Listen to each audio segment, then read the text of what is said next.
টানা ছুটির পর ব্যাংক ধর্মঘট, চরম সমস্যায় সাধারণ মানুষ। দেশ জুড়ে ব্যাংক ধর্মঘটের প্রভাব পড়ল আজ মঙ্গলবার। সপ্তাহে 5 দিন কাজের দাবিতে United forum of bank unions সহ একাধিক ব্যাংক কর্মী সংগঠনের ডাকে এই ধর্মঘট পালন করা হয়। এর জেরে দেশের পাশাপাশি রাজ্যের বিভিন্ন রাষ্ট্রায়ত্ত ব্যাংক আজ বন্ধ ছিল। এই ধর্মঘটের প্রভাব মূলত পড়ে সরকারি ও রাষ্ট্রায়ত্ত ব্যাংকগুলিতে। তবে বেসরকারি ব্যাংকগুলিতে ধর্মঘটের প্রভাব তুলনামূলকভাবে কম পড়তে পারে বলেই মনে করা হচ্ছে।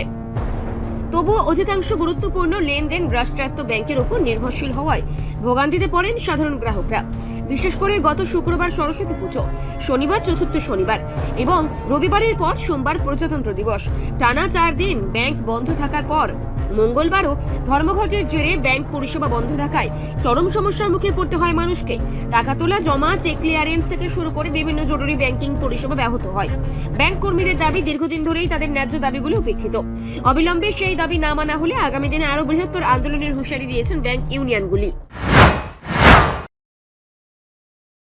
মূলত আমাদের 5 ডেজ ব্যাংকিং শিল্পে 5 ডেজ উইক ইমপ্লিমেন্টেশন করার জন্য আজকে সারা ভারতবর্ষে ব্যাংক শিল্পে ধর্মঘট চলছে। এই জন্য আজকে আমরা ওটার পার্ট হিসাবে ইউবিএর আন্ডারে, ইউনাইটেড ফর্ম অফ ব্যাংক ইউনিয়নের আন্ডারে, ওটার মধ্যে 9টা ইউনিয়নের সংযুক্তিকরণ আছে, যার মধ্যে all India bank employee association, NCB, AIBOC, BEFI, আমরা 9টা ইউনিয়নের সংযুক্তে ইউবিএর আন্ডারে আমাদের আজকে স্ট্রাইক। সারা ভারতবর্ষে এই স্ট্রাইক চলছে। সারা ভারতবর্ষে আজকে পুরো ব্যাংকের শিল্পে ধর্মঘট চলছে। আপনারা বোধহয় জানেন যে ব্যাংকিং শিল্পে আমাদের 5 ডেজ উইক এই দাবি আমাদের 2023 থেকে আমাদের দাবি পূরণের জন্য আমরা সংগ্রাম করে চলছি। এবং আপনাদের অবগতির জন্য আমি বলে দিতে চাই যে আজকের স্ট্রাইকের ফলে কন্টিনিউয়াস 3 দিন ব্যাংক বন্ধ ছিল। আজকে স্ট্রাইকের ফলে আপনাদের দেশের আপামর জনসাধারণের যেই কষ্ট হবে তার জন্য আমরা ক্ষমা প্রার্থী। আমরাও জানি ওই জিনিসটা, কিন্তু এটার জন্য দায়ী আমরা না, এটার জন্য দায়ী সরকার। কারণ সরকারের কাছে আমরা প্রতিনিয়ত সংগ্রাম করে যাচ্ছি আমাদের 5 ডেজ উইকের জন্য। 5 ডেজ উইকটা হলো আমাদের ব্যাংকিং শিল্পে এখন 2nd স্যাটারডে এবং 4th স্যাটারডে আমাদের বন্ধ থাকে, কিন্তু আরবিআই, এলআইসি এবং জেনারেল ইন্স্যুরেন্স কোম্পানিতে 2023-এর পর থেকে 5 ডেজ উইক চলছে। আমাদের এই দাবি আইবিএর সাথে এবং ডাইরেক্টর অফ ফাইন্যান্সের সাথে আমাদের দাবি সব কিছু হয়ে গেছে।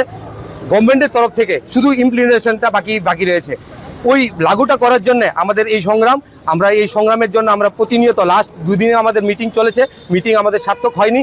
তাই বলে আমাদের এই কন্টিনিউয়াস আমাদের স্ট্রাইক, যদি এই স্ট্রাইকে না হয়, সরকার যদি আমাদের 5 ডেজ উইক না করে, তা আগামী দিনে আমরা বৃহত্তর আন্দোলন যেতে পারি। আপনার পরিচয়টা? আমি Debashis Pal, Tripura provincial bank employee association secretary. Report সংবাদ প্রতীক্ষা।